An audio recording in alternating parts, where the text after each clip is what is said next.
Comment voulez-vous que quelqu'un qui n'est ni un économiste, ni un politique, ni un géopoliticien, ni je ne sais pas quoi, enfin l'homme de la rue ou la femme de la rue, qui est un Français moyen, comment voulez-vous qu'il ait l'idée de sortir de l'Union européenne et de l'euro lorsque, depuis qu'il est petit, tous les moyens d'information, à l'école, au lycée, au collège, dans les partis politiques, à la radio, à la télévision, tout le monde lui dit unanimement qu'il n'y a rien d'autre possibilité que d'avoir la construction européenne et que l'euro c'est formidable.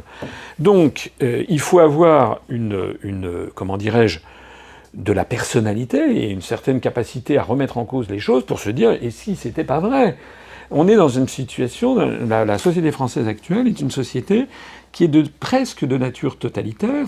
L'écrasante majorité des Français croient qu'on ne savent pas, ne pensent même pas qu'on est en guerre. On est dans une guerre qui ne se déclare pas, où il n'y a pas d'armement, où il n'y a pas d'armes létales. On est dans une guerre qui est une guerre du software, si j'ose dire, c'est-à-dire une guerre médiatique, une guerre de la manipulation de l'information, une guerre du changement de paradigme, comme on dit. On est dans une guerre financière. On est absolument interdit des très grands médias, et là nous avons des preuves absolues. On prend un contact avec un journaliste en vue, d'ailleurs je vais le dire, monsieur Jean-Michel Apathy, qui était sur RTL, qui maintenant est sur France Info, et qui a dit à l'un de mes collaborateurs « Non, je n'inviterai pas monsieur Asselineau jusqu'en 2022 ». Voilà. C'est-à-dire contraire à la loi, puisque nous avons fait 1% des suffrages, 1% de 220 jours ouvrables, ça fait 2,2.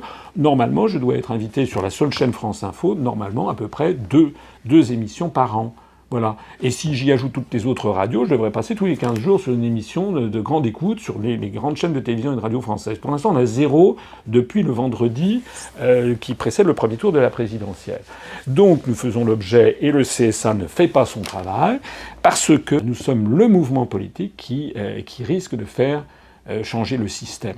Et c'est la raison pour laquelle de plus en plus de gens, parce que grâce à Internet, les gens continuent à se renseigner, et c'est pour ça que nous avons vraiment le vent en poupe.